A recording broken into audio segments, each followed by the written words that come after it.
السلام علیکم ورحمۃ اللہ وبرکاتہ۔ محترم سامعین کرام، بزم اشرف کی 70ویں مجلس کے تیسرے حصے میں آپ سبھی حضرات کا خیر مقدم ہے۔ ابھی ہم مسائل زکوٰۃ کو سن رہے ہیں۔ کل گزشتہ جو حج کا مسئلہ آیا تھا کہ حج کی رقم پر زکوٰۃ ہے اگر جمع کی رکھی ہے تو، اسی سے ملتا جلتا ایک مسئلہ یہ بھی ہے۔ پہلے سوال سن لیجئے کہ ایک شخص رمضان میں زکوٰۃ نکالتا ہے، اس سال حج کو جانے کا ارادہ ہے، لہذا حج کو جانے کے لیے پیشگی رقم جمع کرائی ہے۔ اب اس کی روانگی شعبان میں متوقع ہے، لہذا جو رقم جمع کی گئی ہے اس کی زکوٰۃ نکالنی ہوگی یا نہیں۔ ایک شخص رمضان میں زکوٰۃ نکالتا ہے،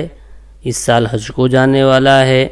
اور اس نے رمضان سے 6 مہینے پہلے حج کی رقم تقریباً 4 لاکھ جمع کرا دی۔ اب حج میں شعبان کو وہ نکلیں گے یا جس مہینے میں بھی وہ نکلے، تو اب رمضان جب آئے گا تو اس کے جو 4 لاکھ اس نے جمع کرائے ہیں اس پر زکوٰۃ ہوگی یا نہیں۔ جواب اس کا یہ ہے کہ آمد و رفت کے کرایہ، یعنی ایئر لائنز کی ٹکٹ کا خرچہ، معلم کا خرچہ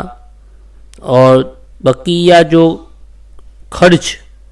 ابھی سے ٹور والے وہاں پر جمع کرا دیتے ہیں، بس کا کرایہ، ریلوے کا، ایئر لائنز کا کرایہ، اسی طرح ہوٹل کا کرایہ، یہ سب بعد کر کے اب اس کو جو رقم واپس ملے گی حج میں جانے کے بعد کہ یہ آپ کی رقم آپ کو واپس دی جا رہی ہے، اتنا خرچہ ہوا اور یہ ابھی آپ کا رقم اتنی جمع ہے آپ کے ہمارے پاس،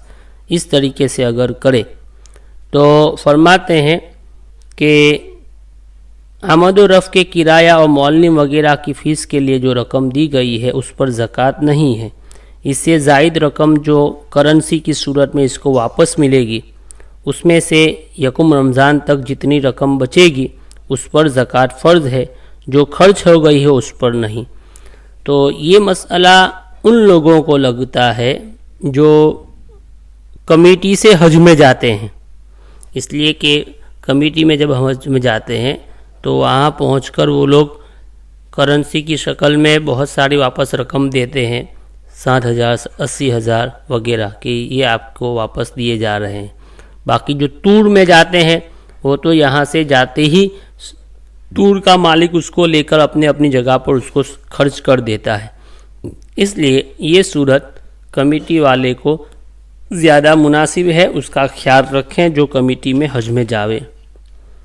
اسی طرح ایک مسئلہ یہ ہے کہ کسی کو اتنی زکوٰۃ دے دینا کہ وہ صاحب نصاب ہو جائے، تو یہ جائز ہے۔ مان لو کہ آج کے حساب سے صاحب نصاب وہ آدمی کہلاتا ہے جس سے کم و بیش، کیونکہ بازار کا ریٹ بدلتا رہتا ہے، 40,000 روپے کے قریب ہو تو اس کو صاحب نصاب کہتے ہیں۔ تو جب آدمی صاحب نصاب ہو جاتا ہے ایک وقت میں، تو اب بھلے زکوٰۃ کے فرض ہونے کے لیے دیگر شرطیں ہیں کہ سال کا پورا ہو جانا، قرض سے بچا ہوا ہونا اور ضرورت سے زائد وہ پیسے ہو، تو اس پر زکوٰۃ فرض ہوتی ہے، لیکن جب ابھی اس کے پاس ہاتھ میں 40,000 ہے تو وہ زکوٰۃ نہیں لے سکتا، اس کو صاحب نصاب کہتے ہیں، وہ زکوٰۃ نہیں لے سکتا۔ اب جب یہ 40,000 میں سے 20,000 یا اور کم ہو جاوے جس سے وہ صاحب نصاب نہیں رہتا ہے تو پھر زکوٰۃ لے سکتا ہے۔ تو اب کسی کو ہم اتنا پیسہ دیں کہ اس پر زکوٰۃ اتنی دے کہ وہ صاحب نصاب ہو جائے تو کیا حکم ہے؟ تو جواب اس کا یہ ہے کہ زکوٰۃ لینے سے معنی نصاب مراد ہے، اور ایک آدمی کو زکوٰۃ اتنی دے دی جائے کہ وہ صاحب نصاب ہو جائے تو یہ مکروہ ہے، لیکن مکروہ اس صورت میں ہے جب کہ وہ عیال دار نہ ہو، اس کے بہت سارے بچے نہ ہو۔ اگر بچہ والا ہے تو سب پر تقسیم کر کے دیکھو کہ ہم نے 40,000 دیے ہیں تو سب کو 10,000 روپے دے دے تو کوئی بھی صاحب نصاب نہیں رہتا ہے. اس لیے اگر عیالدار ہے، بچوں والا ہے تو اتنی رقم اس کو دے سکتے ہیں. اللہ عمل کی توفیق عطا فرماوے.